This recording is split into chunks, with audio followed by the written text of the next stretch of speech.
Great, so I'm done, zesting my lemons over here. I just had to rush quickly to the kitchen to go and collect sefeami. Because what I'm going to do is after, boiling everything else over here, I'm going to be sifting that through into my fermentation bucket or vessel, you call it whatever you want. By the way, you can use anything as long as it's like food grade plastic. Some people use these 5-liter bottles. Just another thing to think about is you want to use something that has a smaller, mouth, because that limits the chances of it being infected by wild yeast or wild bacteria. Great, now just to add in my lemon zest inside my pot that already has water in. Great, so I've added my water. After that, what I'm going to do is use some of the lemon juice in these lemons that have been zested already. By the way, I don't like getting anything going to waste.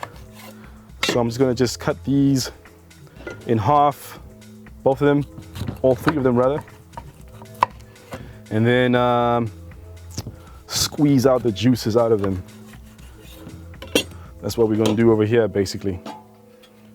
Just put this over there. Great. Oh, dang. Great. You're gonna get all those juices out. Nothing goes to waste over here on lockdown drinks. Cool. Then, once you're done doing that, you're gonna come towards the limes as well. You don't have to really juice the limes because we're gonna slice them all up into small pieces and just throw them into the pot as well. And what's cool about that is that as the water heats up, most of the juices in the limes will come out. And limes tend to always add that really nice fresh flavors as well to your drink, or whatever drink you may be using. There we go. We're almost done with that.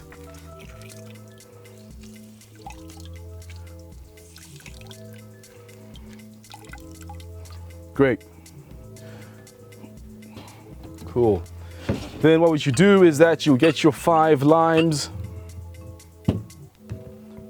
You will cut them up into small slices, thin slices.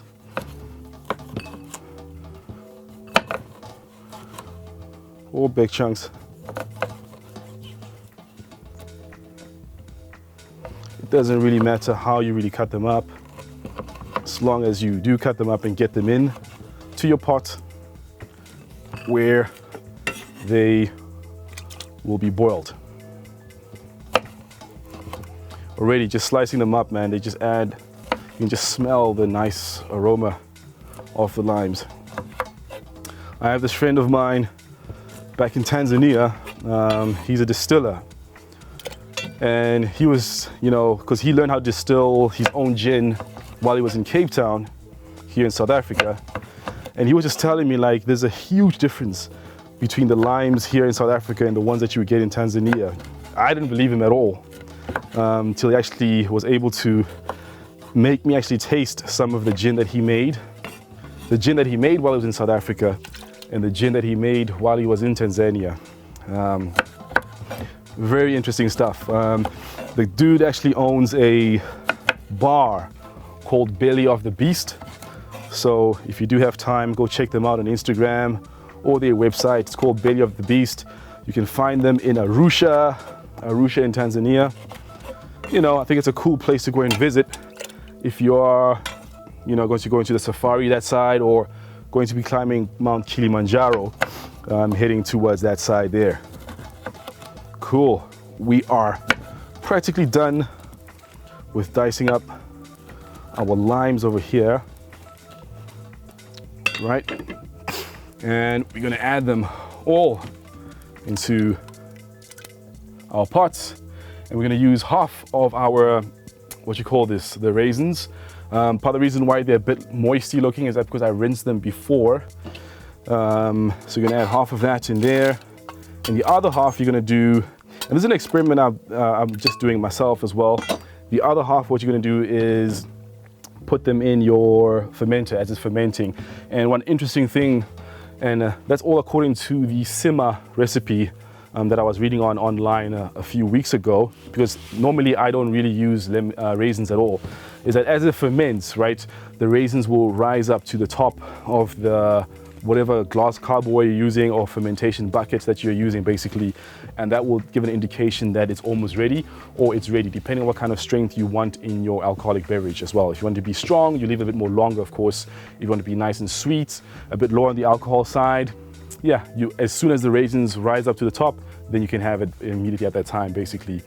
So cool, we have that done and ready over there. We're just going to clear up our station real quick. Cool, put our knife on the side there quickly. Then now we have our pots here. We're going to be adding our 2.5 liters of juice already, of our lemon juice.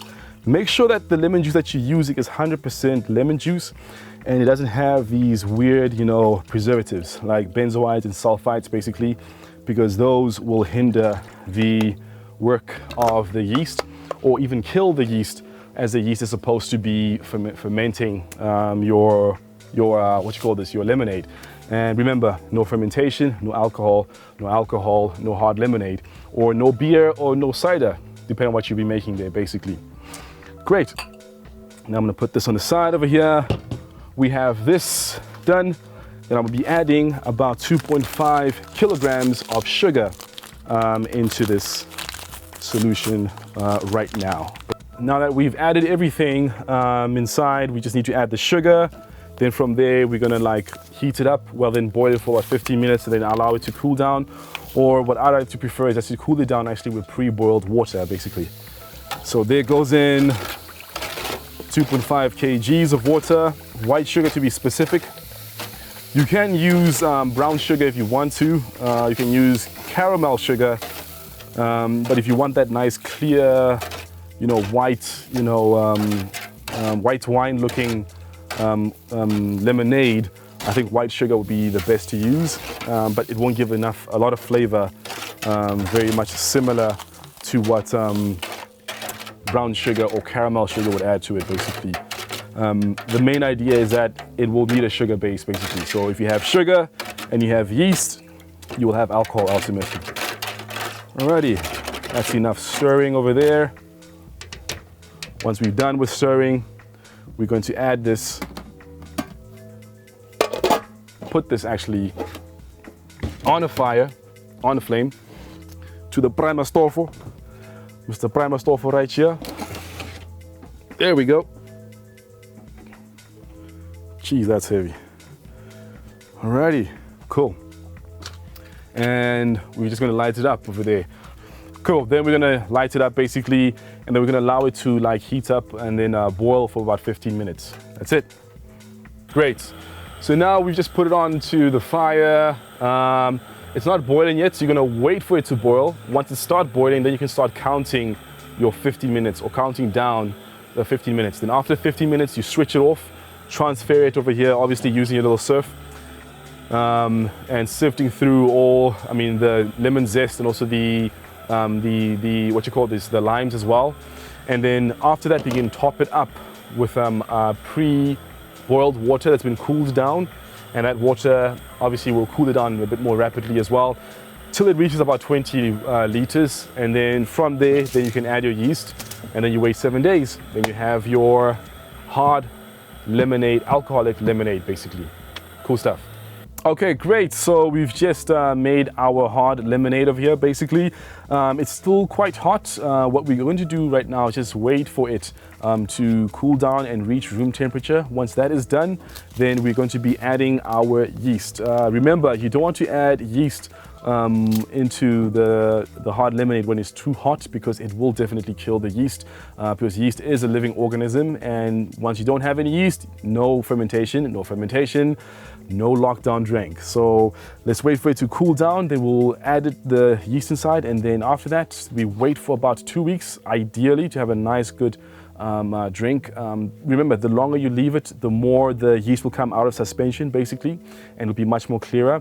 But if you don't have any patience and you want to have your drink now, maybe after 7 days, it will be okay after that. So yeah, thank you again for joining. Tune in next time on Lockdown Drinks for the next drink that we'll be making. Cheers, cheers.